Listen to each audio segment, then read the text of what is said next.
मोतीबिंदूसाठी lens कोणती निवडावी? पहिल्यांदा आपण समजून घेऊ की मोतीबिंदू म्हणजे काय. मी डॉक्टर भूषण, नेत्ररोग तज्ज्ञ, बदलापूर येथे अनिल आय हॉस्पिटलमध्ये कार्यरत आहे. मोतीबिंदू हा सर्वसामान्य लोकांना होणारा एक आजार आहे. बेसिकली वयोमानानुसार आपल्या लेन्समध्ये जे काही चेंजेस होतात, लेन्सची पारदर्शकता कमी होते, लेन्स धुरकट बनते, त्यालाच आपण मोतीबिंदू असं म्हणतो. मोतीबिंदू हा सर्वांनाच होणार आहे. कमी वयोगट असेल किंवा वयोगट जास्त असेल किंवा वृद्धापकाळ असेल, सर्वांनाच मोतीबिंदू होणार आहे.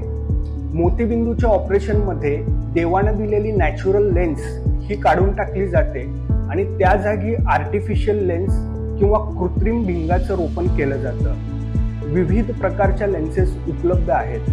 मोतीबिंदूची लेन्स निवडण्याआधी सर्वप्रथम रुग्णाची प्राथमिक डोळ्याची चाचणी केली जाते. या चाचणीमध्ये रुग्णाच्या डोळ्याची रचना काय आहे, रुग्णाला आधीपासून काही डोळ्याचे विकार आहेत का, रुग्णाचे एक्सपेक्टेशन्स काय आहेत, या सगळ्या गोष्टी डिस्कस केल्या जातात. त्याच्यानुसार रुग्णाला योग्य अशी लेन्स सुचवली जाते. जर तुम्हाला किंवा तुमच्या घरामध्ये जर कुणाला मोतीबिंदूची लक्षणं आढळत असतील तर तुम्ही एनी टाइम अनिल आय हॉस्पिटलला व्हिजिट करू शकता.